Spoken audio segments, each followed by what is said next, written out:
আমরা বলেছি যে এটি শুধু জামাত ইসলামের ইশতেহার নয়, এটি 18 কোটি মানুষের একটা ইশতেহার। আসলে ইশতেহার যখন আমরা দেখি না বাংলাদেশের প্রত্যেকটা ইশতেহারে যত রকম ভালো কথা হইতে পারে সবগুলো সমাহার ইশতেহারে হয়, কিন্তু 54-55 বছর দেখছি সেটা বাস্তবায়ন হয় না। অহেতুক ভারত বিরোধিতা আমি সাপোর্ট করি না, বাট ইন্ডিয়ান মিডিয়াতে যে নিউজটা আসছে, ওদের পলিটিক্যাল অ্যানালিস্টের বরাদ্দে যে নিউজটা আসছে। আসসালামু আলাইকুম প্রিয় দর্শক, মাহবুব সৈকত প্রত্যেকে আমন্ত্রণ জানাচ্ছি মাই টিভি সংলাপে। দর্শক যে যেখানে আছেন, দেশে কিংবা প্রবাসী, হাটে মাঠে ঘাটে পথে প্রান্তরে, রাজধানীতে নগরে কিংবা বন্দরে, সবাইকে শুভেচ্ছা জানাচ্ছি। নিশ্চয়ই আপনাদের সর্বত্রই এখন আলোচনার বিষয়বস্তু হচ্ছে জাতীয় নির্বাচন, এবং কোথাও কোথাও এখন নিশ্চয়ই সর্বত্রই এখন নির্বাচনের যে গণসংযোগ সেগুলো চলছে। এই মুহূর্তে প্রার্থীরা এবং সমর্থক বা কর্মীরা নিশ্চয়ই নাওয়া খাওয়া ঘুম সব কিছু ভুলে গেছেন, কারণ হচ্ছে একদমই দোরগোড়ায় হচ্ছে জাতীয় সংসদ নির্বাচন এবং সাথে গণভোট। এরই মধ্যে আজকে আমাদের বাংলাদেশের গুরুত্বপূর্ণ দুটি রাজনৈতিক দল তাদের নির্বাচনী ইশতেহার ঘোষণা করেছেন। শুক্রবার তাদের মধ্যে বাংলাদেশ জামায়াত ইসলামী এবং ইসলামী আন্দোলন বাংলাদেশ শুক্রবার ঘোষণা করার কথা রয়েছে বাংলাদেশ জাতীয়তাবাদী দল বিএনপির। আজ আমরা কথা বলবো ইশতেহার স্বপ্ন নাকি বাস্তব। স্টুডিওতে উপস্থিত রয়েছেন তিনজন সাবেক ছাত্রনেতা যারা এখন জাতীয় রাজনীতিতে ভূমিকা রাখছেন। প্রথমেই রয়েছেন জাতীয়তাবাদী দল বিএনপির ভাইস চেয়ারম্যান, ছাত্র দলের একদম শুরুর দিকের সভাপতি ডক্টর আসাদুজ্জামান রিপন। ডক্টর রিপন, আপনাকে স্বাগত জানাচ্ছি। রয়েছেন বাংলাদেশ জামায়াত ইসলামীর কেন্দ্রীয় মজলিসের শুরার সদস্য এবং ইসলামী ছাত্র শিবিরের সাবেক সভাপতি, শ্রমিক কল্যাণ ফেডারেশনের সেক্রেটারি অ্যাডভোকেট আতিকুর রহমান। স্বাগত জানাচ্ছি আপনাকে। আসসালামু আলাইকুম। এবং আমাদের সাথে ভার্চুয়াল মাধ্যমে যুক্ত রয়েছেন ইসলামী আন্দোলন বাংলাদেশের কেন্দ্রীয় প্রচার এবং দাওয়া সম্পাদক, একই সাথে ইসলামী ছাত্র আন্দোলনেরও সাবেক যিনি সভাপতি ছিলেন, শেখ ফজলুল করিম মারুফ। মারুফ ভাই, আপনাকেও স্বাগত জানাচ্ছি। ধন্যবাদ আপনাদেরকে। প্রদর্শক, ইশতেহার স্বপ্ন নাকি বাস্তব, সেটি হয়তো আপনাদের মনেও প্রশ্ন রয়েছে। অনেকেই হয়তো এই ইশতেহার নিয়ে খুব বেশি মাথা ঘামান না বা ঘামাই না আমরা, তারপরও আমরা শুনতে চাই স্বপ্নের কথা, কারণ ইশতেহারের মাধ্যমে একটি লিখিত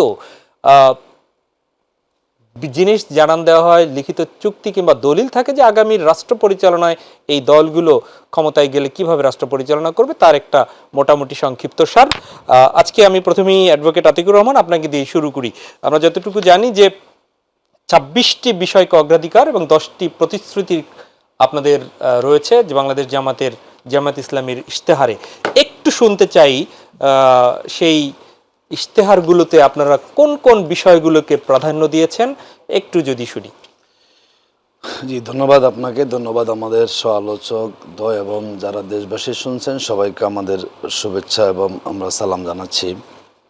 যে আজকে মূলত সন্ধ্যায় এই অনুষ্ঠানটা এখনও চলমান আছে, শেষ হয়নি। সেখান থেকে আপনার অনুষ্ঠানে আমি যোগ দিয়েছি।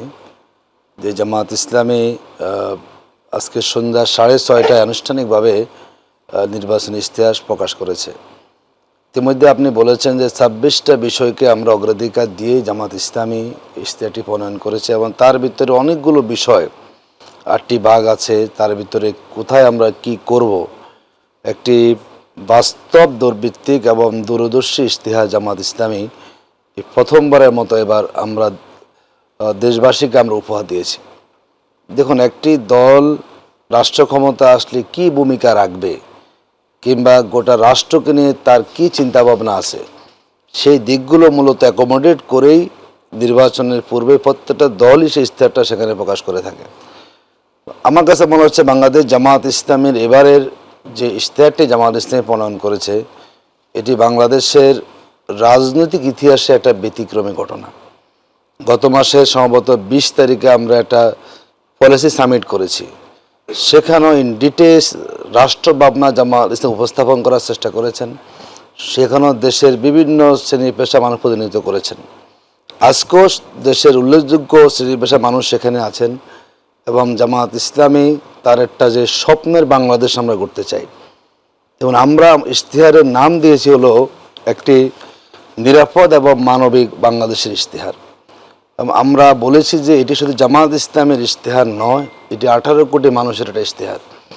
এদেশের 18 কোটি মানুষের জন্য একটা স্বপ্নের বাংলাদেশ কী করে গঠন করা যায়, মানবিক বাংলাদেশ কি করে গঠন করা যায়, নিরাপদ বাংলাদেশ কি করে গঠন করা যায়, সকল দিক থেকেই যে দিকগুলোকে অগ্রাধিকার দেওয়া দরকার, জামাত ইসলামী তার ইশতেহারে সেই দিকগুলোকে প্রাধান্য দিয়েছে।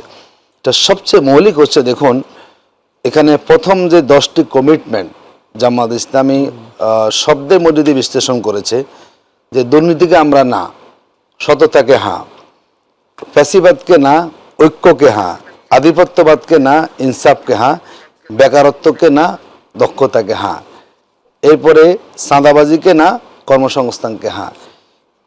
অত্যন্ত চমৎকার আকারে মানে এই শব্দগুলোর মধ্যে কিন্তু বোঝা যায় যে জামাত ইসলামী রাষ্ট্রকে নিয়ে আমাদের কি পরিকল্পনা আমরা করেছি।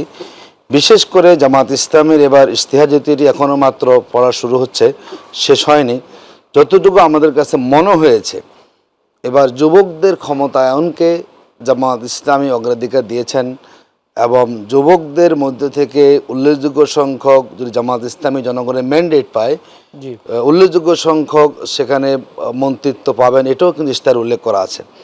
নারীদের ক্ষমতায়ন, তার জন্য নিরাপদ এবং মর্যাদাপূর্ণ অংশগ্রহণমূলক একটা রাষ্ট্র গঠন নারীদেরকে নিয়ে, এবং উল্লেখযোগ্য সংখ্যক নারী যদি জামাত ইসলামী জনগণের ম্যান্ডেট পায়, তারা বিভিন্ন মন্ত্রণালয়ে পাবেন, এটাও জামাতের ইশতেহারে জামাত উল্লেখ করেছেন। অন্যান্য গোষ্ঠী ভিন্ন ধর্মাবলম্বী থেকে সেখান থেকে প্রতিনিধিত্ব আসবেন, এবং প্রাতিষ্ঠানিক যে সংস্কারের মধ্যে দিয়ে দেশকে দুর্নীতিমুক্ত করার এই দিকটাও জামাত ইসলামী ইশতেহারে গুরুত্ব দিয়েছে। আমরা জুলাই সনদ যে আমাদের এদেশের সকল মানুষের আকাঙ্ক্ষা, জামাত ইসলামী রাষ্ট্র ক্ষমতা আসলে সে জুলাই সনদ বাস্তবায়ন করার ব্যাপারে একটা অঙ্গীকার ইশতেহারে করা হয়েছে। আমাদের দেশে আমরা আসলে আমাদের খাদ্যে যে ভেজাল, জি, এই ভেজাল রোধে জামাত ইসলামী অত্যন্ত সুন্দর একটা পরিকল্পনা দিয়েছে। ভেজাল মুক্ত খাদ্য নিরাপত্তা কী করে আনা যাবে তারও একটা সুনির্দিষ্ট গাইডলাইন সেখানে আছে। শ্রমিকের মজুরি নিয়ে কথা বলা আছে, এবং তার জীবনযাত্রার মান অনুযায়ী এটা নিরাপদ কাজের পরিবেশ কী করে সৃষ্টি করা যায় সেটাও ব্যাপারে জামাত আলোচনা সেখানে করেছেন। এবং আমাদের দেশে যারা প্রবাসী আছেন, দেখুন সবসময় কিন্তু প্রবাসীরা অবহেলিত থাকেন, তাদেরও কি করে রাষ্ট্রীয় মানে কর্মকাণ্ডে অংশগ্রহণ করা যায় সেই দিকটাকে প্রাধান্য পেয়েছে। শিক্ষার মৌলিক সংস্কার নিয়ে সেখানে এসেছে, এবং পর্যায়ক্রমে বিনামূল্যে শিক্ষা নিশ্চিত করার দিকটাও সেখানে জামাত অগ্রাধিকার চেষ্টা করেছে। এবং আমাদের যে সংস্কার কার্যক্রম আছে সেটাকে অব্যাহত রাখা, এবং যাতে করে বাংলাদেশে কখনো ফ্যাসিবাদের উত্থান করতে না পারে। জি, সব মিলে আমার কাছে মনে হয়েছে জামাত ইসলামের একটা দীর্ঘ গবেষণা এবং গভীর চিন্তাভাবনার ভিত্তিতে একটি আধুনিক এবং কল্যাণমূলক রাষ্ট্র গঠনের রূপরেখা চিত্রিত হয়েছে এই ইশতেহারের মধ্যে। অনেক ধন্যবাদ। আমি আপনার কাছে আবার ফিরবো ইশতেহারের বিভিন্ন বিষয় নিয়ে। আমি রিপন ভাইয়ের কাছে যাওয়ার আগে আমি একটু শেখ ফজলুল করিম মারুফ আপনার কাছে একটু আসতে চাই। আপনারাও ইতিমধ্যেই আপনাদের ইশতেহার ঘোষণা করেছেন, আপনাদের আমির সেটি সবার সামনে তুলে ধরেছেন। রাষ্ট্র পরিচালনায় সর্বত্র শরিয়াকে প্রাধান্য দিয়ে আপনারা 30 দফার মৌলিক 30 দফার ইশতেহার যতটুকু আমরা জেনেছি, এই মৌলিক 30 দফার মধ্যে কোন কোন বিষয়গুলোকে আপনারা প্রাধান্য দিয়েছেন একটু যদি স্পষ্ট করেন। জি, আলহামদুলিল্লাহ। রিপন ভাই এবং আতিক ভাইকে শুভেচ্ছা এবং আপনাকে অভিনন্দন যে আমাকে আমন্ত্রণ জানিয়েছেন, কথা বলার সুযোগ দিচ্ছেন। আসলে ইশতেহার যখন আমরা দেখি না বাংলাদেশের, প্রত্যেকটা ইশতেহারে যত রকম ভালো কথা হইতে পারে সবগুলো সমাহার ইশতেহারে হয়, কিন্তু 54-55 বছর দেখছি সেটা বাস্তবায়ন হয় না। কারণ কি, রাষ্ট্রের সাথে নাগরিকের সম্পর্কটা কি হবে, এবং যিনি ক্ষমতায় যাচ্ছেন তিনি ক্ষমতাটাকে বা রাষ্ট্রপতি সুযোগ পাচ্ছেন তিনি কিভাবে এটাকে দেখছেন, এই নীতিগত জায়গায় ভিন্নতার কারণে এবং ভুল নীতির কারণে আসলে সমাধানটা আসে না। তো আমাদের যে আমাদের ইশতেহারটা দিয়েছি, আমরা মানুষের জন্য কি কি করা যায়, কি কি করা উচিত, এগুলো দেখবেন যে অনেকগুলোই আমাদের জামাত ইসলামের, বিএনপির, বাংলাদেশ কমিউনিস্ট পার্টি এবং সবার প্রায় সেম হবে। কিন্তু মূল জায়গা যেটা, যে আমরা নাগরিককে এবং রাষ্ট্রের জনগণকে কি নীতিতে পরিচালনা করব, সেটা আমরা প্রাধান্য দিয়েছি। সেটা হলো রাষ্ট্র পরিচালনা সর্বত্র শরিয়াকে প্রাধান্য দেওয়া হবে।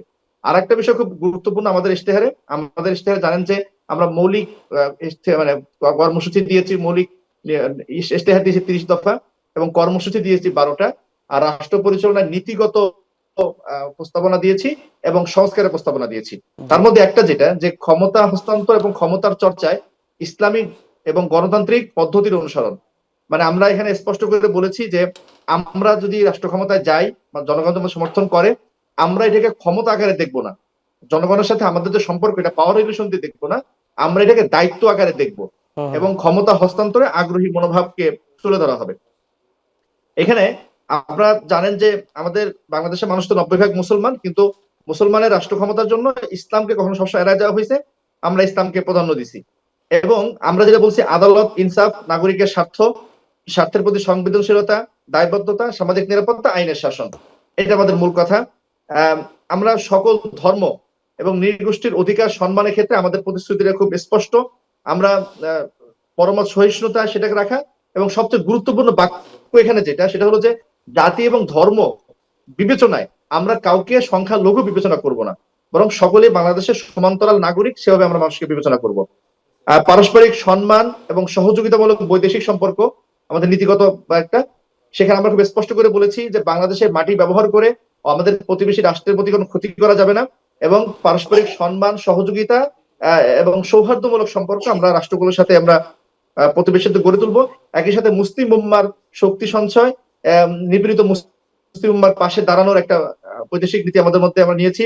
বৈষম্যের ক্ষেত্রে আমরা খুব স্পষ্ট করে বলেছি যে বৈষম্যকে একটি কাঠামোগত সমস্যা হিসেবে চিহ্নিত করে আইনগত, প্রাতিষ্ঠানিক ও সামাজিক প্রতিকার নিশ্চিত করা, এটা একটা মানে কাঠামো সমস্যা আকারে আমরা সেটা করবো। এবং রাষ্ট্রচিন্তা, আইন প্রণয়ন, নীতি নির্ধারণের প্রতিটি স্তরে পিছিয়ে পড়া বঞ্চিত জনগোষ্ঠীর বাস্তব অভিজ্ঞতার প্রতিফলন থাকার আমরা চেষ্টা করব। দুর্নীতির মূলোৎপাদনের জন্য আমরা বলেছি নৈতিক, আইনি এবং প্রাতিষ্ঠানিক বহুমাত্রিক কৌশল ও কর্মপন্থায় দুর্নীতিকে নির্মূল করা। আর নারীর অধিকার প্রতিষ্ঠা, সেখানে আমরা বিস্তারিত বলা যায় বাংলাদেশে ইসলামপন্থীদেরকে আঘাত করার অন্যতম অস্ত্র এখন নারীবাদ বা নারী ইস্যু। আমরা খুব সুন্দর করে বলেছি যে বাংলাদেশের মানুষ 1000 বছর ধরে মুসলমান, 1000 বছর ধরে আমাদের হাসি কান্না সবকিছু ইসলামের সাথে জড়িত। ফলে আমরা নারীর অধিকার, মর্যাদা, ক্ষমতায়ন এগুলোকে সংজ্ঞায়িত করব কি করে? পশ্চিমের বাস্তবতায় না, বরং আমাদের 1000 বছরের বোধ বিশ্বাসের বাস্তবতায়, ইসলামের বাস্তবতায়। সেই বাস্তবতায় ইনশাল্লাহ বাংলাদেশের নারীদেরকে সর্বোচ্চ স্তরে নিয়ে যাওয়া হবে। আমাদের ইশতেহারের পরতে পরতে সেটা দেখা গেছে। আর রাষ্ট্র গঠনে আমরা 6 দফা দিয়েছি, সেটা হলো মহান মুক্তিযুদ্ধ এবং জুলাই গণ অভ্যুত্থানের প্রতি দায়বদ্ধতা। বাংলাদেশে জুলাইয়ের পরে মুক্তিযুদ্ধ এবং জুলাই অভ্যুত্থানকে মুখোমুখি দেখানোর প্রবণতা ছিল, আমরা সেটাকে মানে বাদ দিতে চাইছি।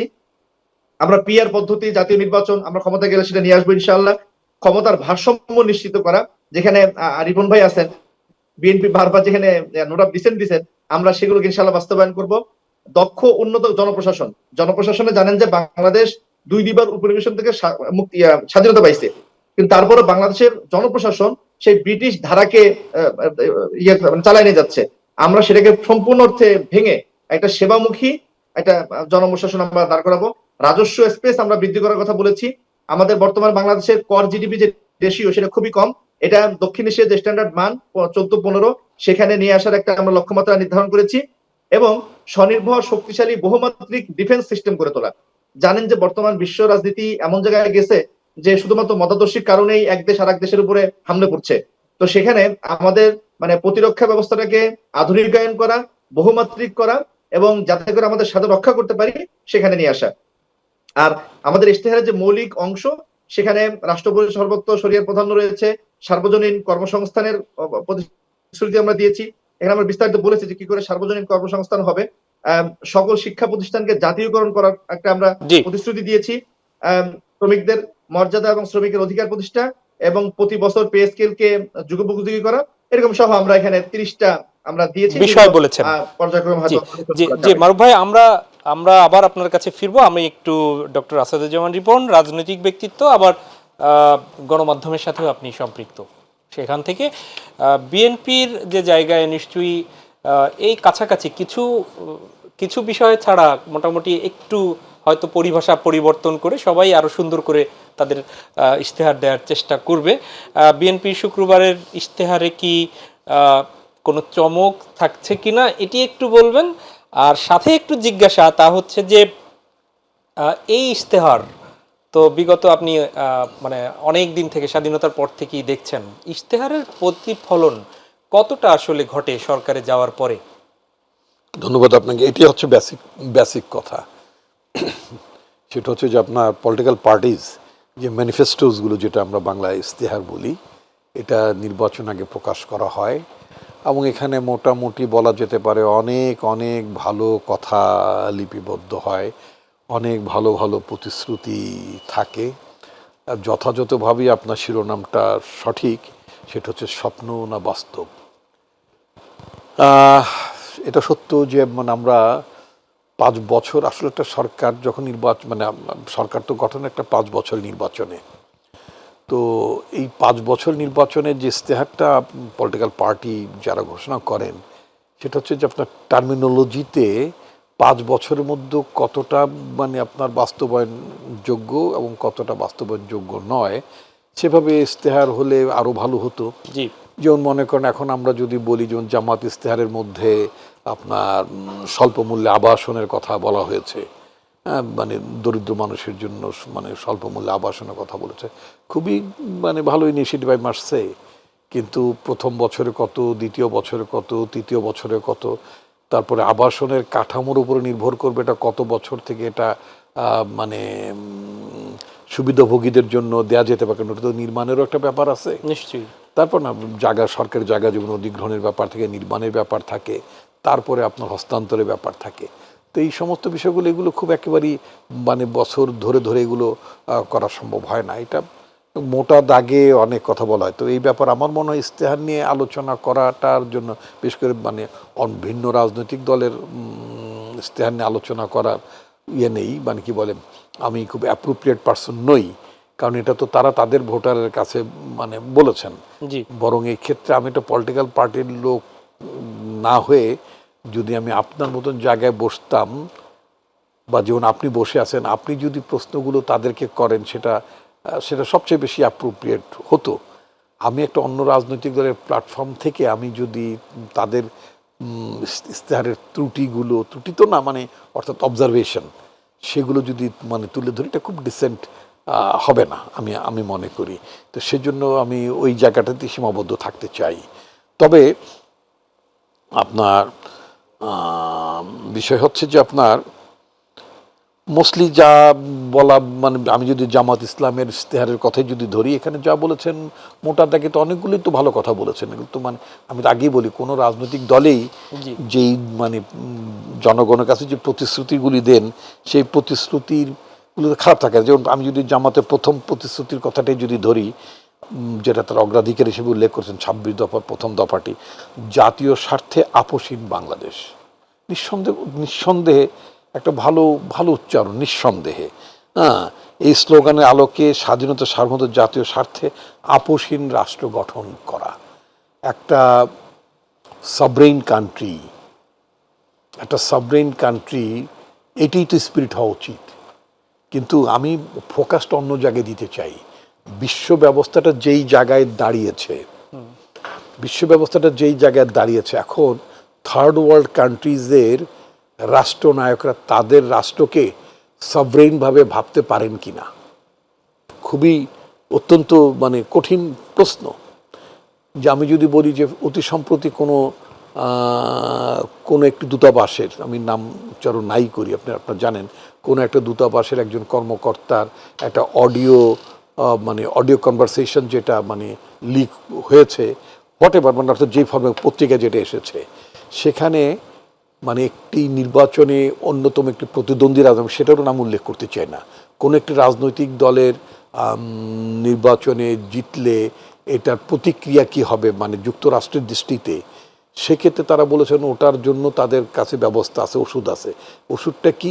অর্থাৎ বাংলাদেশের যে আপনার আয়ের বা বাংলাদেশের মানে রাষ্ট্রের স্ট্রেংথ, ইকোনমিক স্ট্রেংথ হচ্ছে আমাদের রপ্তানি খাতের প্রধানত হচ্ছে রেডিমেড গার্মেন্টস ইন্ডাস্ট্রি। জি, সুতরাং রেডিমেড গার্মেন্টস ইন্ডাস্ট্রির ক্ষেত্রে যে মানে অর্থাৎ তৈরি পোশাক মার্কিন যুক্তরাষ্ট্র সিঙ্গেল কান্ট্রি হিসেবে তারা সবচেয়ে বড় মাপের বায়ার, বড় ক্রেতা তারা। তো তারা সেক্ষেত্রে কিন্তু ওষুধটাও তারা বললেন যদি ওই দলটি যদি কোনো কারণে যদি মানে অর্থাৎ মেজরিটি পেয়ে যায়, সরকার গঠন করে, তো সুতরাং তাদের নিয়ে খুব বেশি ভাবনার ব্যাপার নেই, তাদেরকে কেমনি আবার সুইচিং করে মানে মোড়কের মধ্যে আনতে হয়, খাপের মধ্যে ঢুকাইতে হয়, এটা তাদের জানা আছে। অর্থাৎ garments will be the weapon. এখন আপনি চিন্তা করেন মার্কিন যদি পার্শ্ববর্তী দেশ ভারতের কথা যদি চিন্তা করেন, যারা যুদ্ধাস্ত্র মানে তৈরি করেন, মানে যুদ্ধ বিমানও তৈরি করেন, যদিও মাঝে মধ্যে ক্রাশ ট্রাশ হয়ে পড়ে যায়, মানে মানে উড্ডয়ন সক্ষমতার কিছু ঘাটতি আছে তাদের, বাট ডেসপাইট এভরিথিং আমাদের চেয়ে তো অনেক বেশি সক্ষম তারা, মানে মানে ডিফেন্স ইন্ডাস্ট্রি অ্যান্ড ইকোনমিক মানে মানে আপনার কি বলে অপারেশনের ক্ষেত্রে। সেক্ষেত্রে আপনি কি দেখলেন যে কথা শুনে না রাশিয়া থেকে তেল কিনে এটা শাস্তি হিসেবে বাড়তে বাড়তে 50% শুল্কে চলে গেল। এরপরে বললো যে এরপরে আরও কিন্তু বাড়তে পারে, মানে থ্রেট। আচ্ছা, এখন আবার কথা শুনছে চায়নাকে কন্টেইন করতে হবে এই উপমহাদেশে বা এই আঞ্চলিক মানে ভূ রাজনীতিতে চীনকে নিয়ন্ত্রণ করার জন্য একটা ভারত কেন্দ্রিক ব্যবস্থা, যেটা মানে মার্কিন যুক্তরাষ্ট্র সক্রিয়ভাবে ভাবছে থ্রো মানে একটা কনফারেন্সের মধ্যে এই আলোচনাটা হবে। এবং ইতিমধ্যে ইন্ডিয়া অ্যাসিওর্ড হয়েছে যে তাদের শুল্কটা 18%-এ নামবে, কোথায় 50, কোথায় 18। মানে আপনি আপনি আপনি সেটা মানে বৈশ্বিকতা না, বা মানে মোড়ল না, যারা আমি তাদের সাথে এটাকে দেশ পরিচালনার বিষয়গুলো আপনি আমি মিলাতে এটা চাচ্ছেন। বৈশ্বিকভাবে দেখছি না, আমি দেখছি যে ছোট ছোট দেশগুলো, জি। এমনকি মাঝারে একের দেশ, এমনকি 100 কোটির হচ্ছে 100 কোটি ছাড়িয়ে যাওয়া জনসংখ্যার দেশও, তারাও যে নিজেদেরকে সবরেন ভাবতে পারে না, অর্থাৎ independently they can't take any decision. আমি ছোট্ট একটু বিষয়, যেহেতু এই ধরনের অবস্থায় রাষ্ট্রগুলো এখন উপনীত হয়েছে, that is the new reality. এই নিউ রিয়ালিটির মধ্যে থেকে স্বাধীন রাষ্ট্র হিসেবে আপনি মানে ভূমিকা পালন করার যে সক্ষমতা, সেটা অনেকটা সীমিত হয়ে আসছে। আমি যদি ইসলামী শাসনতন্ত্র আন্দোলনের মানে আমি যতদূর বুঝেছি, যদি একটু ভুল হয়ে থাকে উনি নিশ্চয়ই আমাকে ক্লারিফাই করবেন, মানে অর্থাৎ সরি একটু মানে বুঝতে সাহায্য করবেন। সেটা তারা একটা বলেছেন যে বাংলাদেশের ভূখণ্ড, কথাটা খেয়াল করেন, বাংলাদেশের ভূখণ্ড ব্যবহার করে অন্য কোনো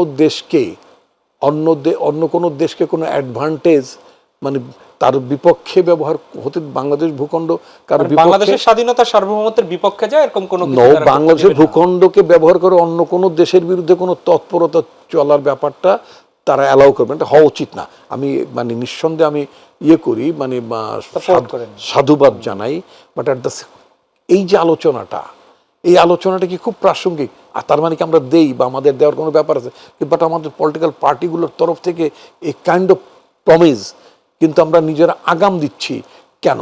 বিকজ যাতে অন্য কোনো দেশ আমাদেরকে বৈরী মনে না করে।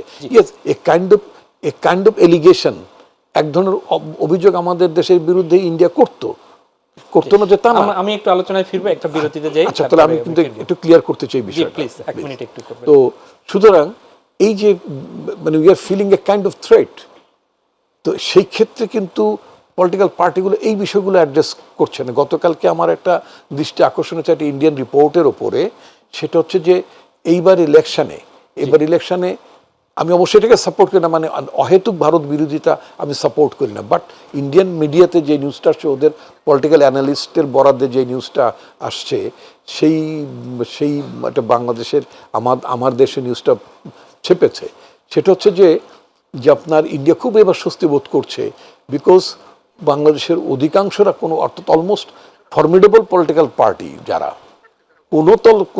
কোনো তরফের পক্ষ থেকে none of any political party, তারা কেউ ইন্ডিয়াকে অ্যান্টাগোনাইজ করছে না, বা প্রচার এই যে আর মাত্র 8 দিন 10 দিন আছে, এই প্রচার প্রোপাগান্ডার মধ্যে দিয়ে ইন্ডিয়া মোটেও বিব্রত বোধ করছে না, মানে এবং অনেক দিন ধরে ইন্ডিয়া একটা স্বস্তি বোধ করছে।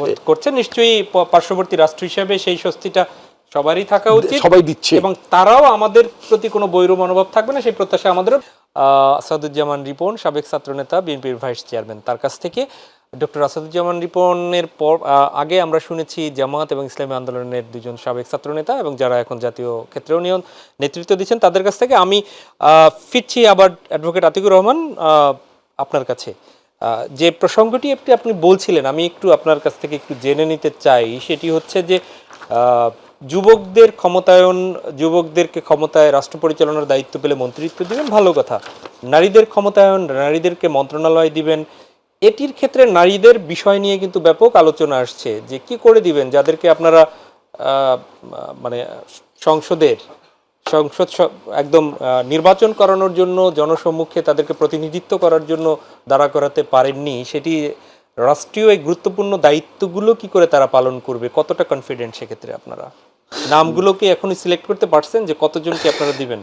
দেখুন, এই আলোচনাটি নানাভাবেই না, মন্ত্রিত্বের ব্যাপারটা প্রথম আসলো। আমি আসছি উদ্দেশ্যমূলকভাবে এটি বলা হচ্ছে। জামাত ইসলামী ইতিপূর্বে আমাদের 31 জন ভাইস চেয়ারম্যান ইলেক্টেড হয়েছেন জনগণের সরাসরি ভোটে। কতজন? 31 জনের মতো আমাদের উপজেলা ভাইস চেয়ারম্যান? উপজেলা ভাইস চেয়ারম্যান যদি 31 জন। আমাদের বেশ কিছু জায়গায় মহিলা কাউন্সিলর ইলেক্টেড হয়েছেন। আচ্ছা। একসময় জামাত ইসলামী সংরক্ষিত আসনে পার্লামেন্টের নারী মেম্বারও ছিল। এবং আমাদের যে জুলাই সংস্কারের যে মানে সনদটা যেটি প্রস্তাবিত, সেখানে আমরা সেখানে একমত হয়েছি যে শুরুতে পরবর্তী ইলেকশনে 5% সরাসরি ইলেক্টেড হবেন নারীরা এবং 15% সেখানে যাবে। জামাত সেখানে স্বাক্ষর করেছে এবং জুলাই সনদ যখন এবং বলা আছে যে পরবর্তী ইলেকশন থেকে এই বিষয়টা কার্যকর থাকবে। দেখুন, আমরা আরও প্রস্তাব দিয়েছি জুলাই সনদের ভিতরে তৃণমূল পর্যায়ে নারীর ক্ষমতায়ন যেটি আছে, ইউনিয়ন পর্যায়ে ধরুন যে একটা 9 জন মেম্বার আছে, যেখানে এখন 3 জন হলো নারী মানে হন, আমরা সেখানে 9 জন হতে হবে, যাতে প্রত্যেকটা জায়গায় পুরুষের বা নারীর সেখানে ক্ষমতায়ন সেখানে পায়। জামাত ইসলামী আমরা যেহেতু একটা চুক্তিতে আমরা আবদ্ধ হয়েছি, আমরা আশাবাদী এই আইন যখন পাশ হবে জামাত তখন সরাসরিভাবেই আইনের ভিত্তিতেই জামাত সে জায়গায় বাস্তবায়ন করা। দেখুন, এরপর আসুন, বাংলাদেশে তো এবার সব দলেরই কিন্তু নারী প্রার্থী কম, সব মিলিয়ে সম্ভবত 3 থেকে 4% নারী হয়েছে। এবং আমাদের সাবেক যারা 3 বার বাংলাদেশে ক্ষমতাসীন ছিলেন তাদেরও মাত্র 9 কি 10 জন তারা মানে প্রার্থী দিয়েছেন হলো পার্লামেন্টে। এবং সেটা নানা আলোচনা আছে, এরা কেউ রাজনৈতিক ব্যাকগ্রাউন্ড থেকে আসেন নাই, কেউ বাবার সূত্রে এসেছেন, কেউ হাজব্যান্ডের সূত্রে এসেছেন, কেউ বাইরের কারণে এসেছেন। সেটাও একটা পারিবারিক একটা বোঝাপড়ার ভিত্তিতে নারী সেখানে নেতৃত্ব সেখানে দিয়েছেন। এবং দেখুন, বাংলাদেশে যারা এই কথাগুলো বলেন, আমাদের দেশে বর্তমান যে অবস্থাটা দেখেন, আমরা অবশ্যই মনে করি জামাত ইসলামীর যেই সাংগঠনিক অবস্থা আমাদের আছে, হ্যাঁ, আমাদের নারীরা হয়তো এখনও ওপেন ফিল্ডে তারা মাঠে আসছেন না, কিন্তু বাংলাদেশের সকল স্তরে নারীর কার্যক্রম কিন্তু আছে। মাঠে আমরা আবার দেখতে পাচ্ছি সম্প্রতি বিক্ষোভও দেখছি, আজকেও ঢাকাতে দেখেছি বহু জায়গায় আমাদের বিক্ষোভ হচ্ছে সেখানে আমাদের নারীরা বিভিন্ন ডেলিগেশন তারা সেখানে ফেস করছেন। সেদিন নির্বাচন কমিশন আমার নারী প্রতিনিধিরা সেখানে গিয়েছেন। আমরা মনে করি বাংলাদেশের বাস্তবতাকে ধারণ করেই জামাত ইসলামী তারা সিদ্ধান্ত নিচ্ছেন। যেটি আমরা মনে করি, দেখুন, একজন নারীকে যখন আপনি নির্বাচনের মাঠে নামাবেন, জামাত ইসলামী কখনো কারো ব্যাপারে জোর করে আমার সিদ্ধান্ত চাপিয়ে দিই না। আমাদের যেখান থেকে প্রার্থী বাছাই হয়, এটা বাছাই প্রক্রিয়া আমাদের আছে, একদম তৃণমূল লেভেল থেকে বাছাই সেখানে আসে। কারণ একজন নারীকে যখন দিবেন, যদি সে নিজে আগ্রহী না থাকেন এই ফিল্ডে আসতে, জামাত সেখানে কখনো তাকে চাপিয়ে দেওয়ার নীতি আমরা বিশ্বাস করি না। আমরা মনে করি এটি কাউন্সিলিং হচ্ছে, হয়তো সময়ের ব্যবধানে জামাত ইসলামী এই ব্যাপারে পজিটিভ দৃষ্টিভঙ্গি পোষণ করে বলেই আমাদের কাছে মনে হচ্ছে। সো এটাকে দিয়ে একদম জামাত ইসলামীকে একপাশে করে ফেলা, নানাভাবে মানে জামাতের হলো আমরা নারী চাচ্ছি না, এটি আসলে সত্য নয়। বরং জামাত ইসলামী নারীর যেই, যেমন আজকেও আমাদের আমির বলেছেন যে আমাদের নারীদেরকে আমরা 5 ঘন্টা কর্ম দেব, তিনি ব্যাখ্যা দিয়েছেন, স্পষ্ট ব্যাখ্যা দিয়েছেন এবং বলেছেন এটা নারীর সম্মতির ভিত্তিতে হবে। যদি কোনো নারী 8 ঘন্টাতে 8 ঘন্টা করতে পারবেন, রাষ্ট্র সেখানে নারীকে তার একটা ইনসাফের দৃষ্টিকোণ থেকে, বিশেষ করে মাতৃত্বকালীন যে সময়টা আছে 2-2.5 বছর সময়টা, এই সময়টা 5 ঘন্টা তার কর্মঘণ্টা থাকবে, ওই 3 ঘন্টা তার যে প্রাপ্য পাওনা সেটা রাষ্ট্র সেখানে পরিশোধ সেখানে করবেন, এটি কিন্তু বলেছেন সেখানে। এবং বলেছেন যে এখানে যদি কোনো নারী না চায় তো সে 8 ঘন্টা কাজ করবেন, সেটাও আমরা সেখানে চাপিয়ে নিতে আমরা বিশ্বাস করি না। তো আমরা মনে করি এই ক্ষেত্রে আরও আমাদের সুযোগ হবে। জামাত ইসলামী নারীরা যার যার যোগ্যতা আছে সেই যোগ্যতা তিনি কাজ করবেন, এক্ষেত্রে আমাদের কারো কোনো নিরুৎসাহিত করার কোনো সুযোগ নেই। আমরা কর্মপরিবেশটাকে সুন্দর করব, তার নিরাপত্তা দিব, তার সামাজিক মর্যাদাকে আমরা সেখানে ইনশিওর করব। অ্যাডভোকেট আতিক, ইসলামী আন্দোলন তারা সর্বত্র শরীয়তকে প্রাধান্য দেওয়ার কথা বলেছে, আপনারা কি শরীয়তকে এক পাশে রেখে দিবেন? আপনাদের শরীয়তের বিষয় নিয়ে বেশ আলোচনায় উঠেছিল যে জামাত মনে হয় শরীয়তের যে বিষয়গুলো সেটি একদম মানে হিডেন হয়ে গেল, একদম গতানুগতিক। না, এটি কোনোভাবেই না। আমরা মনে করি বাংলাদেশের যে বাস্তবতা, লক্ষ্য আমাদের একটা, কিন্তু আমরা কখনো হঠাৎ করে এসে মানুষের উপরে জোর করে শরীয়তটা আমরা চাপিয়ে দেওয়ার পক্ষ না। আমরা মানুষকে মনোজগৎ পরিবর্তন করব, আমাদের শিক্ষা সংস্কারের বিষয় আছে, আমাদের অর্থনৈতিক ডেলিগেশন বিষয়, সবগুলো মিলে আস্তে আস্তে মানুষের পরিবর্তন করবেন। কোনো একটা দেশে আল্লাহ রাসূল কিন্তু সুন্নত নয়, মদকে 3 বারে সেখানে মানে পর্যায়ক্রমে সেখানে হারাম করা হয়েছে। তার ইসলামটা একটা ধারাবাহিক প্রক্রিয়া। হঠাৎ করে আপনি কাউকে এসে একদম র্যাপিডলি ক্ষমতা এসে শরিয়া আইন কায়েম করে ফেলবেন, এই জায়গাটা আমরা কখনো একমত নই। আমরা মনে করি মানুষকে বুঝিয়ে, মানুষকে অভ্যস্ত করে, মানুষের মনোজগৎকে শরিয়া বান্ধব করে, মানুষ যদি নিজেকে সেভাবে পরিবর্তন করতে না চায়, জোর করে পরিবর্তন করে দিতে হবে, এই ধরনের নীতিতে ইসলামও সমর্থন জামাতও সেটাকে একটা গ্রাজুয়াল প্রসেসে আমরা কাজ করতে অনেক চাই। ধন্যবাদ, অনেক ধন্যবাদ। আমি একটু শেখ ফজলুল করিম মারুফ আপনার কাছে একটু আসতে চাই। আপনি শুনতে পাচ্ছেন নিশ্চয়ই আমাকে? জি ভাই। আমি একটু এইগুলো আমরা একটু প্রশ্ন করি আসলে কোনো গণমাধ্যমে এই শরিয়ার ব্যাপারগুলো আসলে আমরা কোনো নেতিবাচক বিষয়ের জন্য কিন্তু প্রশ্ন করি না। আগে একটু বলে রাখি, শরিয়তের বিষয়গুলো যখনই আসে তখন মিশ্রভাবে বিভিন্ন কথা আসে, এই জন্য একটু ক্লিয়ার করবেন বিষয়গুলো। আপনারা বলছেন সর্বত্র শরিয়াতকে প্রাধান্য দেয়া, তার মানে হচ্ছে আপনারা যদি রাষ্ট্র পরিচালনার দায়িত্ব পান তাহলে আপনারা শরিয়া ভিত্তিক রাষ্ট্র প্রতিষ্ঠা করছেন না আপাতত, এটি তো? শরিয়া আইন বাস্তবায়ন করছেন না, খেলাফত এস্টাবলিশড করছেন না আপাতত। বিষয় কি এরকম, মানে জামাত যেরকম চাচ্ছে নাকি ভিন্নতা আছে? একটু যদি স্পষ্ট করেন। ভাই, আতিক ভাই যেটা বললেন না পর্যায়ক্রমিক, আমি তার সাথে একমত। কিন্তু এই যেমন তার নারীর ক্ষেত্রে ওরা বলছেন যে আমরা নীতিগতভাবে একমত হয়েছি, সেটা আমরা জোর গলায় বলছি, স্বাক্ষর করছি, এটা পর্যায়ক্রমে বাস্তবায়ন হবে। কারণ শরিয়ার ক্ষেত্রে তো এটা হওয়া উচিত যে আমরা ওইটাই বলছি যে আমাদের নীতিগতভাবে আমরা শরিয়াকে প্রতিষ্ঠিত করব, তবে সেটা পর্যায়ক্রমে সংস্কারের মধ্যে যাবে। আমিও জোর করে চাপায় দেওয়ার শরিয়া দিচ্ছি সেটা তা না। মানে দেশের আমরা সেটা জনগণ যদি পর্যায়ক্রমে অ্যাকসেপ্ট করব। করে তাহলে, তাই তো? হ্যাঁ হ্যাঁ, পর্যায়ক্রমে, আচ্ছা, কিন্তু আবার নীতিগত হবে। আমি শরিয়াকে প্রাধান্য দেওয়ার ক্ষেত্রে, আমি নীতি এই বাক্য বলার ক্ষেত্রে আমি কোনো হেজিটেশনে ভুগি না, আমি কোনো হীনমন্যতায় ভুগি না। এখানে একটা বিষয় ভাই বলে রাখা ভালো ভাই, সেটা হলো কি, মানে শরিয়া বলতে আসলে কি বুঝি। এখন শরিয়া বলতে শুধু আইনকে বোঝানো হয়। আমি বলবো যে এই যে আমার সামনে বই আছে, ওয়াইল হাল্লাক, কলম্বিয়া ইউনিভার্সিটি টিচার, 55 জন্ম, ভদ্রলোক মুসলমানও না, তিনি খ্রিস্টান, ফিলিস্তিনি খ্রিস্টান। জি। তিনি বলছেন শরিয়া হলো একটা বিশ্বাস, একটা মনস্তত্ত্ব, একটা সংস্কৃতি, একটা মনোভাব এবং একটা আইন। তো তো শরিয়াকে শুধু আইন দিয়ে ব্যাখ্যা করা উচিত না, শরিয়া সবগুলো মিলায়া। এখন দেখেন বাংলাদেশের মানুষ হাজার বছর ধরে মুসলমান, আমাদের বিশ্বাসে, আচরণে, মনস্তত্ত্বে, সংস্কৃতিতে শরিয়া তো অলরেডি আছে। এখন সেটাকে আইনে কনভার্ট করা। আমি আহমদ রাইসুরির কথা বলতে পারি, বিখ্যাত। আতিক ভাই খুব আহমদ রাইসুরি সম্পর্কে আর ভালো জানবে আমার চেয়ে।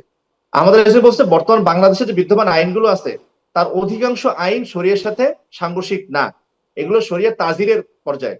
তো কিছু কিছু আইন শরিয়ার সাথে সাংঘর্ষিক হয়। তার মানে কি বাংলাদেশের মানুষ আইনগত ভাবেও সে শরিয়াকে মেনে আছে। তাহলে আমি নীতিগত ভাবে আমি সেটা বলতে হেজিটেশন করবো কেন?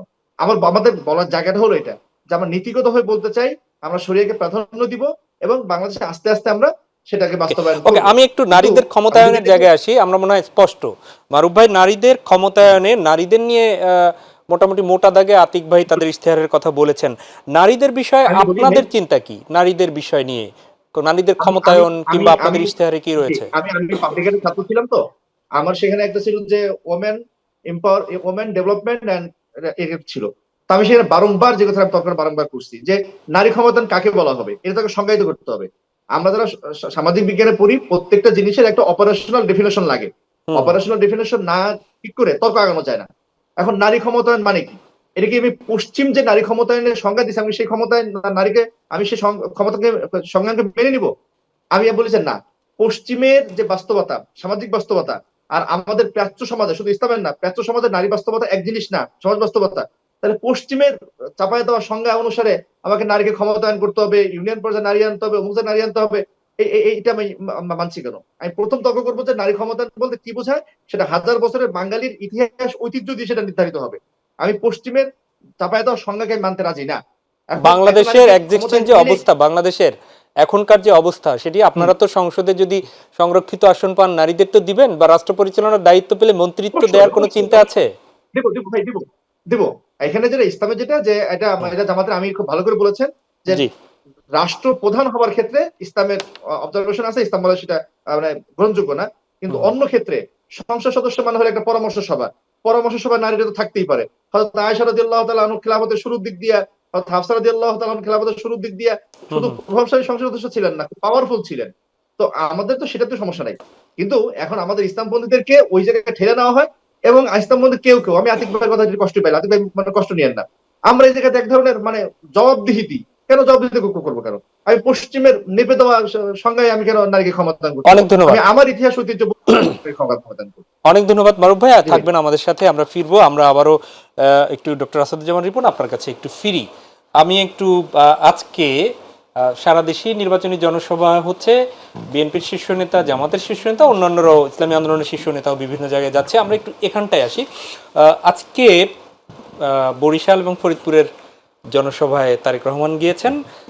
সেখানে বেশ কিছুদিন থেকে গুপ্ত গুপ্ত আলোচনা হচ্ছে এবং অনেকটা এটাকে গুপ্ত সংগঠনের ব্যক্তিরা নতুন জালিম হিসেবে আবির্ভূত হয়েছেন। এটি আসলে টপ লাইন গণমাধ্যমের নতুন রূপে দুটো বিষয়, একটা হচ্ছে গুপ্ত সংগঠনের ব্যক্তিরা এক নতুন জালেম হিসেবে, জালেম ছিল চলে গেছে নতুন জালেম, এটিকে সে তার মতো বলেছে। আপনি কি এই বিষয়ে আপনার মতো করে কোনো বলবেন, যেহেতু শীর্ষ নেতা বলছে এই যে এটি আবার প্রতি উত্তরে? শীর্ষ নেতা যখন বলেন তখন তার মানে এটার আর মানে এটা সব আখ্যায়িত। জি জি, এইখানে আমার আর নতুন করে কিছু বলার থাকে না। আপনি যদি গুপ্তের ব্যাখ্যাটা যদি চান, সেটা ব্যাখ্যা তো আমি আরেকটু আপনার জন্য অ্যাড করতে পারি, তাহলে আলোচনার সুবিধা হতে পারে। জামাতের আমির বলেছেন পরিবারতন্ত্র নয়, এবার 18 কোটি মানুষের বিজয় চায় জামাত। এটি উনি বলেছেন, আর কোনো জমিদারকে মেনে নেওয়া হবে না। এটি বোঝাই যাচ্ছে যে দুই দলের শীর্ষ নেতা, দুই দলকে যাদেরকে এখন প্রধান প্রতিদ্বন্দ্বী ভাবছেন তাদের দিকেই হয়তো বা আঙুল তোলা হচ্ছে। এটা আপনি ধরে নিতে পারেন, আপনি নাও ধরতে পারেন। মানে বিষয়টা হচ্ছে আপনি ধরতেও পারেন, নাও ধরতে পারেন, কেউ তো নাম বলছে না। এটা তো সত্য কথা। রাজনীতি তো আসলে জমিদার তন্ত্র না। জমিদার প্রথাটা তো অনেক আগেই এই বাংলাদেশ থেকে বিলুপ্ত হয়ে গেছে। সুতরাং আপনি ইউ ক্যানট ইমাজিন যে আবার আপনি একটা জমিদার তন্ত্র এই দেশে কায়েম করতে পারেন। নিশ্চয়ই সেই চিন্তা নিয়ে বলেনি। এটি আমরা বিষয়টা হচ্ছে যে আপনার পরিবারতন্ত্রের কথাটাই যদি আমি আসি, আপনি যদি এইভাবে চিন্তা করেন যে এটা তো আসলে মানে রাজার ছেলে রাজা হচ্ছে বা মানে রানী হচ্ছে, রাজার স্ত্রী রানী হচ্ছেন, এরকম কোনো ব্যাপার না। বা রাজ পরিবারের প্রথম বড় কন্যা সন্তানটি রানী হচ্ছেন, এরকম বিষয়টা না। বিষয়টা হচ্ছে যারা আসছেন through a political process, through a political একটা স্ট্রাগল। আপনি যদি ভারতের দিকে তাকান, ভারতের ইন্দিরা গান্ধীর গ্র্যান্ড ডটার বা গ্র্যান্ডসন আপনার প্রিয়াঙ্কা গান্ধী এবং রাহুল গান্ধীর দিকে যদি তাকান, দে আর স্ট্রাগলিং এ লট, শত শত মাইল পায়ে হাঁটছেন। সেখানে আপনি বিজেপির দিকে তাকান, আপনি না, আমেরিকার দিকে তাকান, আমরা রাহুল গান্ধী পরিবারের দিকে তাকাতে হবে কেন? আপনি ওই দিকে, আমি এইটার উদাহরণই দিচ্ছি এই কারণে, কারণ যাদের দিকে আপনি আঙ্গুলটা তুলবেন, অভিযোগটা তো সেই ক্ষেত্রে, সেখানে রাহুল গান্ধী বা মানে প্রিয়াঙ্কা গান্ধী তারা কি এইটা মানে ভারতীয় রাজনৈতিক ব্যবস্থায় তারা কি মানে হঠাৎ করে কি আপনার মানে দেশের প্রধানমন্ত্রী হয়ে যাচ্ছেন বা সংসদ সদস্য হয়ে যাচ্ছেন, তা তো না। তাদেরকে তো জনগণের কাছে যেতে হচ্ছে, তাদের রাজনীতি তো জনগণের সামনে তুলে ধরতে হচ্ছে, তাই না? এবং এই যে এখন বহু বছর ধরে এখন পর্যন্ত কিন্তু রাহুল গান্ধী ভারতের প্রধানমন্ত্রী হতে পারছেন না। এবং এরপরে আপনার দেখবেন যে মাঝখানে আপনার ওই মানে ভারতের প্রধানমন্ত্রী হলেন আপনার অর্থনীতিবিদ মনমোহন সিং। সেখানে কিন্তু আপনার ওই উত্তরাধিকারের সূত্রের বিষয়টা আসেওনি। আমি যেটা বলতে চাই, any one soil of the son ও সয়েল অফ দ্য ডটার, তিনি যদি রাজনীতি করার প্রক্রিয়ার মধ্য দিয়ে জনগণের কাছে যে তার কর্মসূচি, তার নেতৃত্ব দিয়ে যদি কনভিন্স করতে পারেন, তাকে আপনি নেতা হিসেবে গ্রহণ করেন, তাকে মানে মানে জনগণের প্রতিনিধি হিসেবে গ্রহণ করেন, তাকে আপনি রাজার ছেলে রাজা বা মানে কোনো নেতার ছেলে নেতা হিসেবে গ্রহণ করার বিবেচনা তো করা দরকার নেই। ওই জায়গাটিতে যেতে হলে তো তাকে জনগণের কাছে যেতে হচ্ছে, জনগণের ভোট পেতে হচ্ছে, এটার জন্য তাকে নিরন্তর সংগ্রাম করতে হচ্ছে, এটার জন্য তাকে কারাভোগ করতে হচ্ছে, এটার জন্য তাকে নির্বাসনে যেতে হচ্ছে, এটার জন্য তার যে তার উপরে যে নির্যাতনটা নিপীড়নটা হয়, কোনো অংশে তো সেটা মানে আপনার ব্রিটেনের মানে রাজপুত্র মানে ওখানকার আগের যারা মানে প্রিন্স ছিলেন, এন্ড্রু বলেন, অ্যান বলেন, অথবা এখন উইলিয়াম বলেন, অথবা চার্লসের কথা যদি বলি আমরা প্রথাগতভাবে, তারা কি সেই জায়গাগুলো অতিক্রম করেন? তা না। আমরা কথামালার রাজনীতিতে অনেক কথাই বলতে পারি। আমি বলতে পারি in a democracy, in a democratic polity. যদি আমি যদি আমাদের নেতা তারেক রহমানের কথা যদি বলি, ইয়েস, তিনি শহীদ রাষ্ট্রপতি জিয়াউর রহমান এবং বেগম খালেদা জিয়ার গর্বিত সন্তান আনডাউটেডলি, বাট তাকে এই জায়গাটাতে বিএনপির চেয়ারম্যান হতে হলে বিএনপির চেয়ারম্যান হওয়ার জন্য তিনি হঠাৎ করে বিএনপির চেয়ারম্যান হননি, গত 17 বছর নির্বাচন থেকে আসার পরেই হননি। তাকে পার্টির সদস্য পদ নিতে হয়েছে, তাকে দীর্ঘ প্রক্রিয়ার মধ্য দিয়ে পরিক্রমার মধ্যে তাকে হাঁটতে হয়েছে, তাকে নিপীড়নের মুখে পড়তে হয়েছে, তাকে নির্যাতনের মুখে পড়তে, তাকে দেশ ছাড়তে বাধ্য হতে, শারীরিকভাবে নিগ্রহের মুখে তাকে পড়তে হয়েছে, তাই না? এবং একটি পর্যায়ে এবং তিনি রিলেন্টলেসলি লাস্ট আপনার ফিউ ইয়ার্স, আমি যদি পাটিল ম্যাডাম যখন মানে মিথ্যা মামলা যখন তাকে কারাগারে পাঠানো হলো, তারপর থেকে অলমোস্ট মানে 18 সাল থেকে আপনার এই যে মানে 25 সাল পর্যন্ত অলমোস্ট, তাই না? তাকে তো এই দলটা তাকে এক হাতে পরিচালনা করতে হয়েছে এবং সময়ের ব্যবধানের কারণে আমরা অনেক সময় দেখেছি উনি সকাল 10টায় বাংলাদেশের সঙ্গে মিটিং ডেকেছেন। আমরা যখন মিটিংয়ে যুক্ত হতাম মানে পার্টির পলিসি ফোরামে অথবা সাংগঠনিক পর্যায়ে, তো সকাল 10টা মানে বিলেতের সাথে বাংলাদেশ সকাল 10টা মানে হচ্ছে 5 ঘন্টার ডিফারেন্স। যখন উনি আমাদের সাথে মিট করতেন তখন হচ্ছে বিলেতের সময় ভোর 5টা। জি, তো ভোর 5টার সময় উঠে বাংলাদেশে ওনার দলের নেতাকর্মীদেরকে কানেক্ট করার জন্য, কমিউনিকেট করার জন্য, ভাবনার আদান প্রদানের জন্য উনি বাংলাদেশ সময়টাকে বেছে নিয়েছেন। বিলেতের সময়টা ওনার কনভেনিয়েন্ট টাইম ওনার সেই স্ট্রাগলটাকে আপনি বলছেন। ও ইয়েস, এবং এর মধ্য দিয়ে যদি একটা পলিটিক্যাল পার্টি, জি, এটা তো একটা কোনো একটা রয়্যাল পার্টি না, একটা পলিটিক্যাল পার্টি, এবং ওনাকেও কিন্তু মানে নির্বাচন ফেস করতে হয়েছে পার্টি কাউন্সিলে। রিপন ভাই, নতুন জালেম কারা? নতুন জালেম, একটা জালেম তো আমরা জানি যে মানে জালেমটা কি আসলে, মানে মানুষের উপর জুলুম করে বা জুলুম করার প্রত্যয় যাদের থাকে বা সম্ভাব্য হতে পারে, তো যে যাদের হাতে মানুষের জুলুম মানে জুলুমের শিকারও সম্ভাবনা থাকবে, তাদেরকে আপনি টার্গেট মানে ভাবতেই পারেন। কিন্তু আমি বলি পলিটিক্যাল রেটোরিক্সে অনেক কথাগুলো থাকবে, কথার কথা আপনি এটা বলছেন, সেগুলো you should not take it very seriously, কোনো পক্ষেরই না।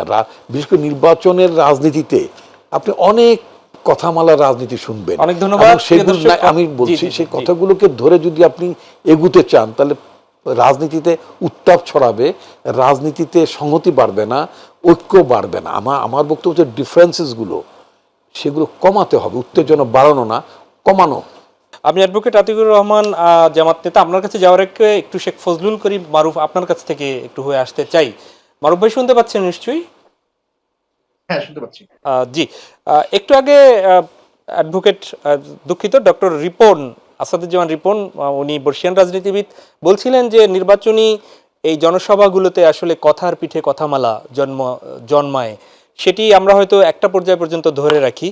আজকে আপনাদের ইশতেহার অনুষ্ঠানে প্রশ্নের জবাবই আপনাদের আমির একটি কথা বলেছেন যে ইসলামিক দল বা আপনাদের যে জোট হয়েছিল এক বাক্সে, সেটি জামাত এবং আপনারা আলাদা কেন হলেন। তিনি সুস্পষ্ট উত্তর দিয়েছিলেন জামাতের বিরুদ্ধে যে আপনাদেরকে জঙ্গি প্রতিপন্ন করে তারা আমেরিকাকে বলেছেন।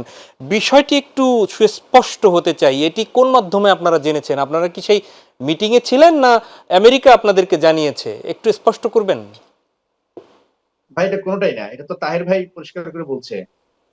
উনি বোধহয় কুমিল্লাতে কোন একটা ওনাদের নির্বাচনী প্রচারণায় বা একটা ঘরোয়া বৈঠক বলতে একটা ইনডোর একটা প্রোগ্রামে তিনি বলছেন যে এভাবে যে আমরা তো প্রথমে জোট করেছিলাম চরমনাইয়ের সাথে, পরে আমি যখন আমেরিকানদের সাথে কথা বললাম তারা বললো যে তোমাদের সাথে তো উগ্রবাদীরা আছে, মৌলবাদীরা আছে। তখন তিনি বললেন যে আমি বলেছি যে তাদের মধ্যে যে উগ্রবাদ আছে সেটা আমরা দূর করার চেষ্টা করছি। আচ্ছা, তো এটা উনি তো ওটা ওনার বক্তব্য সরাসরি, সেটা পাবলিক স্পিকিং। তো সেখান থেকে আসলে আমরা এটা হুজুর কোট করেছেন। আচ্ছা, এটিও কি আসলে রাজনৈতিক বক্তব্য কিনা বুঝছি না, কারণ একদিক থেকে আপনারা এটা বলছেন, আরেক দিক থেকে বরিশালে তারা তাদের প্রার্থী ছেড়ে দিল, আমিরের আসনে আপনাদের প্রার্থী মনে হয় নাই। তো এটি কি আসলে অন্য দলকে অন্ধকারে রাখার জন্য, যে ভিতরে ভিতরে আপনারা একই আছেন কিন্তু আসলে এই কথাগুলো অন্যরা যাতে একটু অন্ধকারে থাকে সেজন্য? মানে এক আর দুই বলে কথা না, আমরা একটা সমঝোতায় ছিলাম ইসলামকে প্রাধান্য রেখে, শরিয়াকে প্রাধান্য রেখে। কিন্তু পরবর্তীতে জামাত ইসলামের নেতৃবৃন্দ নানা কারণেই, সেটা হয়তো ওনাদের কাছে যৌক্তিক কারণ আছে, ওনারা শরিয়াটাকে আলোচনা রাখেন নাই। রিপন ভাই যেটা বললেন যে বৈশ্বিক বাস্তবতা কিছু আছে, কিন্তু ইসলামের জায়গা থেকে আসলে শরিয়াকে আড়াল করার সুযোগ নাই। ওয়া আহসানু কাওলাম মিম্মান দাআ ইলাল্লাহি ওয়া আমিলা সালিহা ওয়া ক্বালা ইন্নানি মিনাল মুসলিমিন। এই আয়াতের অর্থ হলো যে বলে আমি মুসলিম। তো ফলে একজন মুসলমান আলিয়া আকমালতু লাকুম দীনাকুম আতমামতু আলাইকুম নিয়ামাতি এসে যাওয়ার পরে এখন কোন মানে এটা হইতে পারে এটা হইতে পারে এই কারণে আমি আমার শরিয়া প্রশ্নকে আড়াল করব, আমার শরিয়ার আইডেন্টিটিকে আমি লুকায় রাখবো, চাপায় রাখবো, এটা আসলে মানে গ্রহণযোগ্য না। তো সেই জায়গা থেকে আমরা জামাতের সাথে সমঝোতা থাকতে পারি নাই, এবং আসনও একটা সমস্যা ছিল যে আমরা যে আসনগুলো প্রত্যাশা করছিলাম সেই আসনগুলো পাওয়া যাচ্ছিল না। তো এটা আমরা এই কারণে সমঝোতা ভেঙে গেছে। কিন্তু এর পরে তাহের ভাইয়ের বক্তব্যটা আমাদেরকে খুব হার্ড করছে, অবাক করছে যে রিপন ভাইরাও কি বলবে, যে যদি আমাদেরকে কেউ বলে যে বাংলাদেশের জঙ্গি আছে, ওরা কি বলবে না কি হ্যাঁ আছে, ওরা বলবে না তো বাংলাদেশের কোনো জঙ্গি নাই। সবাই আমরা এটাও বলি, জামাত অফিসের বক্তব্য তাই। কিন্তু মানে এমবিসির সাথে একটা বৈঠকে তিনি স্বীকার করে আসছেন যাচ্ছে ঠিক আছে ওনাদের মধ্যে উগ্রবাদিতা আছে, সেখান থেকে আবার সরায় নিয়ে আসার চেষ্টা করতেছি। এর মানে কি, ইসলামী আন্দোলন বাংলাদেশের মধ্যে একটা সংগঠন যাদের ইউনিয়ন পর্যায়ে কমিটি আছে, তাদের মধ্যে যদি উগ্রবাদ থাকে তাহলে বার্তাটা কি যাচ্ছে বুঝতে পারছেন? যে বাংলাদেশের প্রত্যেকটা ইউনিয়নে একটা উগ্রবাদী সংগঠনের কমিটি আছে। তো এটা শুধু আমাদের দলের বিষয় না, এটা বাংলাদেশের জন্যই তো একটা প্রচন্ড রকম একটা নেতিবাচক প্রচারণা হয়ে দাঁড়ালো না। তো এটা তাহের ভাই কোন সেন্সে বলছেন আমি জানি না, কিন্তু এটা উনার বক্তব্য।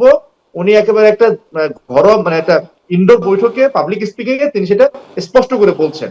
তো আমাদের আমির ওইটাই আসলে বলছেন যে তারা আমাদেরকে বলতো যে ভাই তাদের সাথে তো সম্বন্ধ অনেক দিনের না, বলতো যে ভাই আপনাদের সম্পর্কে তো আমেরিকান থেকে এরকম অবজারভেশন আছে, সেটা তো বলতো, তাও বলে নাই। এবং আমরা জানি যে আমাদের সম্পর্কে অবজারভেশন নাই, কারণ ইসলামী আন্দোলন বাংলাদেশে একটা সুফিবাদী ধারা থেকে উঠে আসা সংগঠন, এবং সারা বিশ্বেই পলিটিক্যাল ইসলামপন্থা, পোস্ট ইসলামিজম, ইসলামিজম এই সমস্ত ধারণা, এটা আতিক ভাই ভালো করে জানবেন আর রিপন ভাই জানবেন যে সেই জায়গায় সুফিবাদী ইসলাম থেকে উঠে আসা তাদের সম্পর্কে পশ্চিমের ধারণা এরকম না। তো সেইখানে তাহের ভাই আমেরিকানরা বলছে কিনা আমি জানি না, বললে তাহের ভাই সেটাকে মানে প্রতিবাদ না করে তিনি সেটাকে মেনে নিয়ে আসছেন এবং বলছেন যে হ্যাঁ তাদেরকে আমরা ওইখান থেকে সরায় নিয়ে আসার চেষ্টা করতেছি। এটা একটা সম্পূর্ণ ভুল কথা না, মিথ্যা কথা না। অনেক অনেক ধন্যবাদ। এটা বলছেন বলে ওনার মুখে অনেক ধন্যবাদ মারুফ ভাই, আমাদের হাতে খুব উনি বলুন। বেশি সময় নেই, এই জন্য অনেক সময় দিতে পারবো না। অ্যাডভোকেট আতিক, একটি দল ইসলামের কথা বলে মানুষের সঙ্গে প্রতারণা করছেন, মানে মূল বিষয় হচ্ছে প্রতারণা করা। আবার ইসলামী আন্দোলনও আপনাদের দিকে আঙুল যে আপনারাও তাদের সাথে একটু প্রতারণার মতোই বা প্রতারণাই করছেন, এরকম সেই জায়গাটায় আবার নতুন জালেম আবির্ভূত হয়েছে, সেখানে জামাত কি হিট করা হয়েছে বলে পরিদর্শক মনে করছেন। তো সেই জায়গাগুলোয় একই সাথে বলছি যে একই সাথে সাইবার অ্যাটাক, সেগুলো আপনাদের জায়গায় হচ্ছে। এই যে এত অ্যাটাক পার হয়ে আসলে আপনারা সরকার গঠনের মানে কতটা কাছাকাছি যেতে পারবেন? দেখুন, এটি অনেক কথা বলা হয় রাজনৈতিক উদ্দেশ্যে, কি আমরা সেটাই বলবো। কারণ এখন ইলেকশনের সময় বহু দলের তাদের নিজস্ব কৌশল থাকে। তারা হয়তো মনে করেন এই কথা বললে তারা একটু জনগণের সিম্পিতি পাবেন, ভোট সেখানে পাবেন। জামাত ইসলামী কোথাও প্রতারণার আশ্রয় আমরা নেই। এটা হলো সত্য কথা। কেউ যদি মনে করেন তো তার হলো ধারণা, এর সাথে আমরা সম্পৃক্ত নই। দেখুন, নতুন মানে জালেমটা আসলে কাকে বলে? বাংলাদেশের মানুষের, আমাদের আমির জামাত একবার বলেছেন, ওটার পর থেকে কিন্তু বিষয়গুলো এভাবে আলোচনা হচ্ছে। এবং তিনি কোন দলের নাম কিন্তু বলেননি, বলছেন যে আওয়ামী লীগ আমল নাই, দেশে এখনো চাঁদাবাজি চলছে, দেখেন এখনো দখলবাজি চলছে, মানুষের উপরে সেখানে নির্যাতন চলছে। তিনি দলের নাম বলেন না, কিন্তু আমরা দেখলাম একটা দল তারা এটাকে নিজেদের নিয়ে গেছেন এবং নিয়ে তারা বিকল্প ন্যারেটিভ তারা দাঁড় করানোর চেষ্টা করে যাচ্ছেন। কিন্তু এরপরে আসে কি গুপ্ত নিয়ে। আমরা খুব অবাক হলাম যখন একটা দলের প্রধান তিনি এই নিয়ে কথা বলেন। একসময় এটাকে আনা হয়েছিল যে বিশ্ববিদ্যালয়ের শিবিরের নেতারা গোপনে ছিলেন, পরিচয় প্রকাশ করেন নাই। এটা এখন দেখি ফুল জামাতকে দিয়ে দেওয়া হচ্ছে। আচ্ছা, গুপ্ত দলের নেতারা ফাঁসির মঞ্চে কিভাবে যান বলুন তো? ওরা তো আইডেন্টিফাইড হয়ে গেছিল আগেই। গুপ্ত দল না, যেটা এখন আমি যেটা এখন বলছেন যে এটা মানে গুপ্ত সংগঠন, মানে এখন আলোচনা দ্বারা মানে ফুল জামাত শিবিরে কিন্তু গুপ্ত। আমার এখানে ডকুমেন্ট আছে। এবারে যে ফাঁসির কাজটা গেছে, বাকিদের অবস্থা কি? আপনারা বাকি এখন আমাদের আমিরে জামাত তিনবার কারাগারে গিয়েছেন, সেক্রেটারি জেনারেল 7 বছর কারাগারে ছিলেন, 500 নেতাকর্মী আমাদের শহীদ হয়েছেন, আমাদের লক্ষাধিক নেতাকর্মী কারাগারে গিয়েছেন। এটা কি কখনো যৌক্তিক কথা আপনি বলছেন সেখানে? এবং আমাদের এই নেতারাই তো আমাদের বেগম খালেদা জিয়া মুক্তির জন্য আন্দোলন করেছেন, ওনার বাড়িতে ওনার উদ্ধার করার চেষ্টা করেছেন, আমাদের সেখানে শিবির নেতা শহীদও হয়েছেন। এই কথাগুলো এখন যখন বলা হয়, এটা কিন্তু এটা দলের প্রতি বেইনসাফি করা হয় আমি বলবো। সেখানে দেখুন, ওনাদের হারিস চৌধুরী সাহেব তিনি মারা গেছেন, তো যেখানে অবস্থাটা এমন ছিল তিনি নাম দিয়েছেন মাহমুদুর রহমান। এটা কেন করেছেন? সালাউদ্দিন সাহেব যখন অ্যারেস্ট হলেন, তিনি অ্যারেস্ট কোথা থেকে হয়েছেন? ওই গুপ্ত জায়গা থেকে রেকর্ডিং করে পাঠিয়েছেন। অবস্থাটা এমন ভয়াবহ সেখানে ছিল যে কোনো দল তার পলিটিক্যাল রাইট সেখানে পায়নি। দেখুন, ছাত্রলীগের এই যে কমিটিগুলো হচ্ছে, আমার এখানে ইনফরমেশন আছে, পাবনা মেডিকেল কলেজ বলেন, ঢাকা বিশ্ববিদ্যালয় বলেন, আপনার হলো জগন্নাথ বলেন, ম্যাক্সিমাম জায়গাতে ছাত্রদলের কমিটিতে 12, 14, 20 পর্যন্ত সব ছাত্রলীগের পদধারী ছিল। ইভেন আপনি যদি বলেন যে ঢাকা বিশ্ববিদ্যালয়ে নির্বাচন হয়েছে, কেন্দ্রীয় সংসদ এবং হল সংসদের ভিতরে আমার এখানে আমি নাম সব বলতে পারবো, 12 জন ইলেকশন করেছেন, যাদের সব হলো একসময় ছাত্রলীগে ছিলেন। আমরা তো দেখি যে মানে শত শতে এখন ছাত্র দলের কমিটিতে পদায়ন, যারা একসময় তাদের ফেসবুক প্রোফাইল ঘাটলে পাওয়া যায় তারা সবাই পদধারী ছিলেন, তারা এখানে পুনর্বাসিত হয়েছেন। সুতরাং এই জায়গায় যেখানে বিশ্ববিদ্যালয়গুলোতে শিবির নাম উচ্চারণ করা যেত না, যেখানে শিবির সন্দেহে আব্রাকে পর্যন্ত মেরে ফেলা হয়েছে, সেখানে একটা ছাত্র সংগঠন তার কার্যক্রম চালাবে যে আমি শিবির আমাকে মেরে ফেলো, এটি কখনো লজিক হতে পারে না। আমরা এটাও দেখেছি, শিবিরের নেতাদেরকে গ্রেপ্তার করে নিয়ে শাহবাগে মানে আদামরা করে ফেলা হয়েছে, একটা প্রতিবাদ কেউ কখনো করেননি। আর আমি সেই সময় এত সহজে আওয়ামী আমলের পরিস্থিতি ভুলে গিয়ে এসে একটা দলকে আপনি মোকাবেলা করতে গিয়ে এই ধরনের শব্দগুলো বলাটা, এটা 17 বছরের মূলত আওয়ামী লীগ জুলুমতন্ত্রকে সহজ করে দেখানো হয়। এই যে আওয়ামী লীগ কিছু করে না সেখানে। এই যে গুপ্ত, এটি অনেকে গালির মতো মনে করছে এবং সেটির অনেকটা গুপ্ত বললেই মনে করা হয় যে ওকে গুপ্ত বোধহয় আপনাদেরকে বলছে। তো এইটা কি আপনাদের জন্য কতটা ক্ষতি হচ্ছে? দেখুন, আমরা সবার প্রতি সম্মান দেখে বলি, থাকা উচিত। আমাদের জনাব তারেক রহমান তো উনি নিজে তো জুলুমের শিকার হয়েছেন না, সেখানে জুলুমের শিকার হয়েছেন। তিনি 17 বছর দেশে এসেছেন বাংলাদেশের একটা পরিস্থিতির পরে। আচ্ছা, আমরা তাকে দেখেছি কখন? তাকে বলুন তো, আমাদের চেহারা দেখলাম 17 বছরে, এই অবসানের পর তাকে আমরা পুরো তার বডি দেখেছি আমরা। তো যেই নেতা তিনিও তো আসলে সাফার করেছেন, যার 3.5 বডি 17 বছরের কর্মীরা দেখার সুযোগ পান নাই পরিস্থিতির কারণে, তিনি দেশের বাইরে ছিলেন। আবার তিনি কীভাবে বলেন সেখানে বলুন, যেখানে তার দলের বহু নেতারা গোপনে ছিলেন, তারা এসে ঢাকায় এসে তারা পলাতক ছিলেন, যেখানে অবস্থা তো ভয়াবহ, সেখানে আরেকটা দলের উপর এরকম ন্যারেটিভ দাঁড় করানোটা, এটা জনগণ আসলে কখনো সহজভাবে নিচ্ছে না। অনেক ধন্যবাদ রিপন ভাই, খুব কম সময়। বিএনপি আওয়ামী লীগের ভোট অর্ধেকের চেয়ে একটু কম পাচ্ছে জরিপ বলছে। প্রশ্ন সেটি না, প্রশ্ন হচ্ছে বাকি তাহলে 52 ভাগ কাদের বাক্সে যাচ্ছে? আপনারা তো কম পাচ্ছেন। আচ্ছা, যাই হোক, আমি যেটা আগে আতিকুর রহমানের বক্তব্যটা যেটা বলতেছে, বিষয়টা হচ্ছে এরকম যে বিএনপির যারা নেতা যারা ছিলেন বা ছাত্র দলের যারা নেতা ছিলেন, তারা ইউনিভার্সিটি অনেস্টলি তারা ইউনিভার্সিটির কার্যক্রম বা শিক্ষা প্রতিষ্ঠানের কার্যক্রম সেভাবে করতে পারেননি। বিকজ অফ দ্যাট তাদের ছাত্রলীগের মধ্যে অনুপ্রবেশ করার, ঢুকে যে রাজনীতি করার সুযোগটা ছিল না, বা পার্টির তরফ থেকে এই ধরনের ইনস্ট্রাকশন ছিল না, খুব ক্লিয়ার। তো যার জন্য আমাদের যে বিভিন্ন বিশ্ববিদ্যালয়গুলোতে কম্পারেটিভলি যে আমাদের যে মানে নির্বাচনে সময় যে আমাদের কর্মতৎপরতাটা, সেটা মানে অনেকটা কম হলেও এটা একটা কারণ। বিকজ আমরা অন্য আগে থেকে 5-10 বছর 15 বছর ধরে আমরা অন্য কোনো দলের আশ্রয় থেকে, বা যেটা এখন ভুল প্রচলিত আপনি যে শব্দটি বললেন, এই গুপ্ত থেকে রাজনীতি করার বিষয়টা মানে আমরা নাম্বার 1 পছন্দ করিনি, বা এইভাবে করাটা মানে আমাদের ছেলেরা মানে করতে অভ্যস্ত ছিল না। ইয়েস, জামাতের ছেলেরা তারা হয়তো ট্যাকটিক্যালি তারা করেছেন এই বিষয়গুলো, এবং এটা তো তাদের মানে শীর্ষ পর্যায়ের নেতারও সেটা স্বীকার করছেন, তারা ছাত্রলীগের মধ্যে কীভাবে কাজ করতে তাদের অভিজ্ঞতা বর্ণনা করেছেন। ফলে এই বর্ণনার মধ্য দিয়ে যেটা হয় কি, এটা আমি কোনোভাবেই মানে ফ্যাসিস্টদের অপরাধকে লাঘব করার জন্য কোনো কথা বলতে চাই না।